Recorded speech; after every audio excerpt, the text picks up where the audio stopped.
Man, I'm tired of working for other people, man. I'm about to make a switch to an entrepreneur. Who with it? I'm most definitely with it.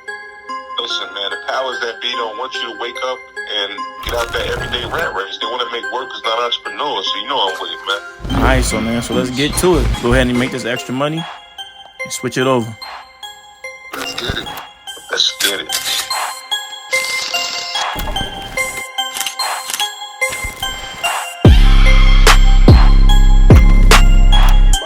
Another episode of Grind, Hustle, Live, episode 5. We have a special guest today. First you find your grind, Then you turn into a hustle. So you live life how you want to. we have the queen, Debrah, with us. Hold on. Let me give it accolades first.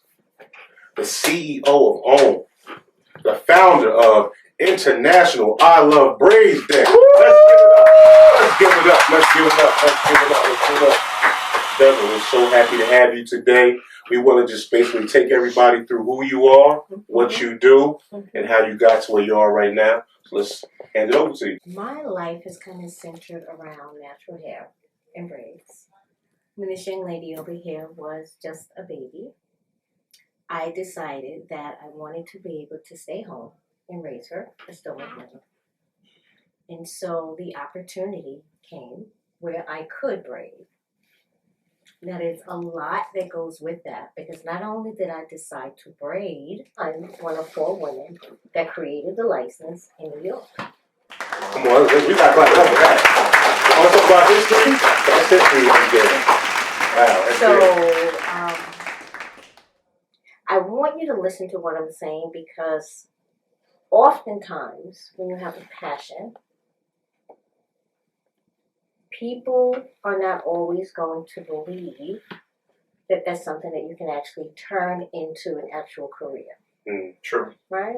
Right. So not only did I take a passion, turn it into a career, I had change in industry and push it forward. Right. Right? Right. That affects people that look just like you and me. Okay, well, listen, I want to clap up again for that. Come on, let's clap up again for that. So, like, one thing that was very important that a lot of people don't understand is that she explained something to me in detail off camera. I thought not having a license would have been better for people in the hair braiding business, and like it's you don't have that extra hurdle to be able to jump over. But I just want her to explain why not having a license, which they're trying to do in New York now, negatively impacts hair braiders. So thank you for bringing that up, Matt. So we are in crisis mode right now because they are doing exactly what Matt explained. They're trying to deregulate the natural hair license. Why is that problematic? Well, I want you to think about any profession that has a license or that is affected by education, right? So think about a doctor. Imagine going to your doctor. You've made your appointment, and you find out that doctor that is now taking care of you has no license at all. Or that lawyer that's representing you, no license at all. And so the trauma, because we now call that Black trauma, because now, in terms of us taking care of your hair, that's not a thing. It doesn't matter. So it doesn't matter if you have a scalp disorder and I don't know it because I'm not licensed. It doesn't matter if I go to braid your hair and I rip out the strands. It doesn't matter. It doesn't matter if you have a scalp disorder. I don't know.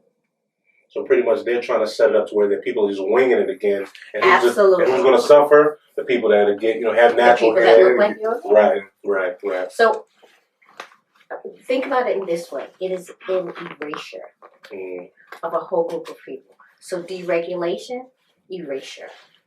Right? So that's problematic. Absolutely. And another thing I wanted to speak on, especially because what we try to do is employ people to be able to take that leap of faith, which I know you do multiple occasions, and try to jump into being a business owner, being a shop owner, which I know you were a shop owner multiple times. And I just want to go, because I know it's a lot of females that probably follow us and just want to know, how do you actually go about getting a shop? What goes into that? Like, do you have to be licensed to have a shop? like what's the rules and regulations of that, so we can be able. Cause I know a lot, especially when I was growing up.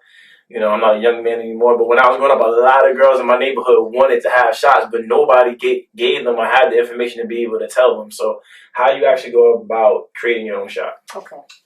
So, I'll use myself as an example. I actually started braiding like most women at home. Mm. When I decided that I wanted to make it a profession, I then went to school, cosmetology first, because natural hair was not a thing. There were no schools. Once I got my license, then I decided that I wanted to open a shop. Now, I had many clients at home, but I want you to understand when you go from home, a cottage industry, and go into a profession, into a salon, think about it in terms of double money or 3 times as much money you need now to take care of your bills, right? And so the first thing I want to say is save. I was fortunate enough to have an amazing family that supported me. So I had them as a backing. And most people don't have a savings. That's why I'm saying to save. Because you should have in your bank account 3 times as much as what you think your rent will be. Because that's your fail-safe, right?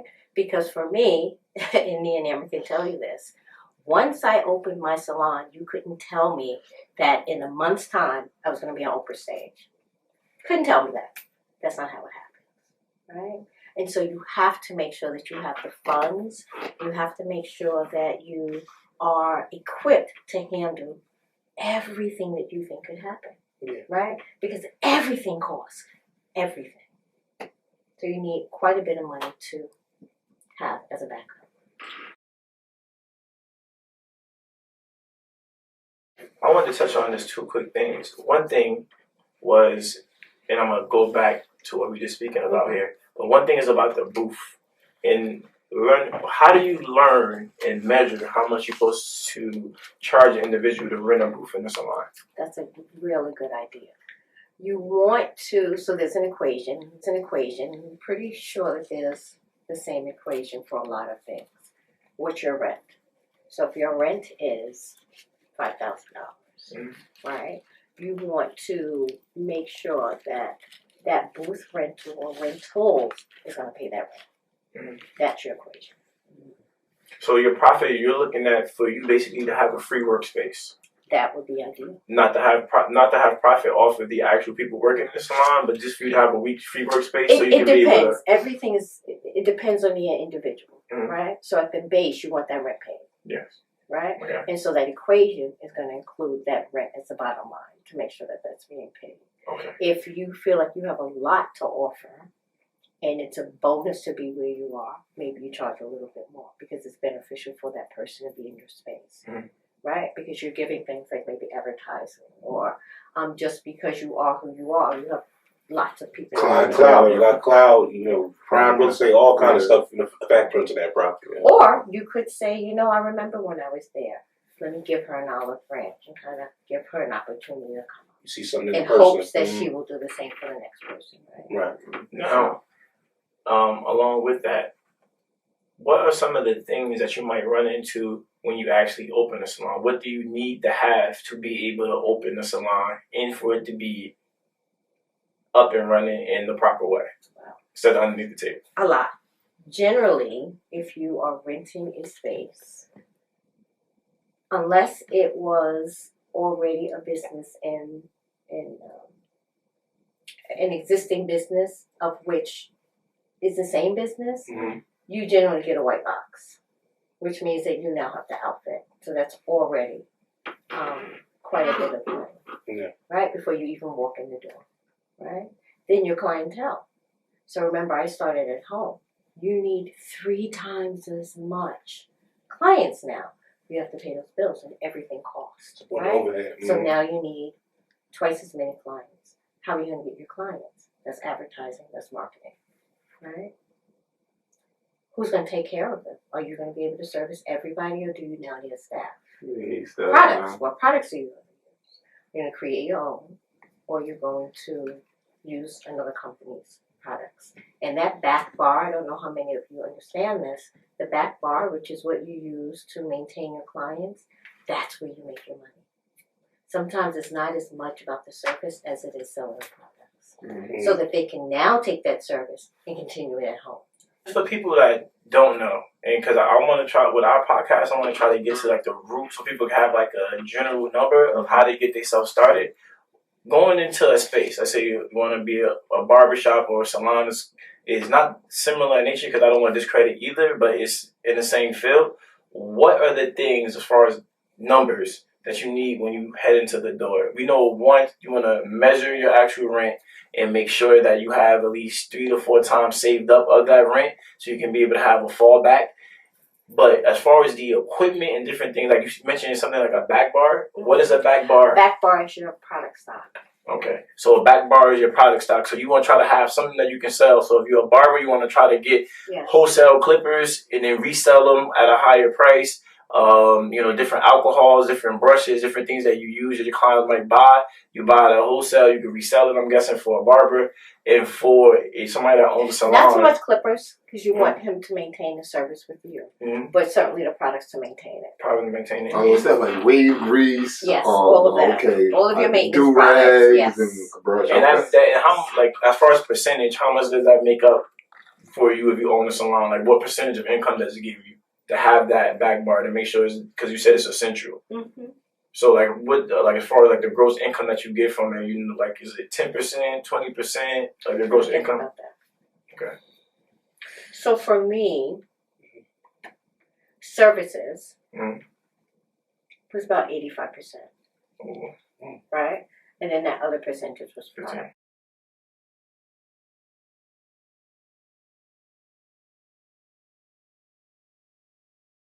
You said, talked about the product that's coming out now. I want to get deep down into that because there's others that are probably may go through the same situation and they need to be prepared for that. Or every sort of product store, I'm actually in there. If you're looking at a product, ma'am, what do you like about that product? What do you think about the price? What do you think about those ingredients? Because now I have to know that stuff because I'm creating my product line, right? Research. Okay. So now, when you take pictures, the photographer owns those pictures. You buy them. You're hiring the photographer to take those pictures, but he actually has the right to those pictures. There's a whole nother set of money that you can buy those pictures outright. Same thing with products. You can. It's almost like renting it until you can buy it. Yeah. If you have a great chemist, he will not sell that formula or formulation to anybody else, right? Which is what I did because it's a very costly process. How does one find a chemist? I was lucky because I used his products Okay. and he was industry known. Okay. Right? So you can ask around. You can kind of put in developed products. Okay.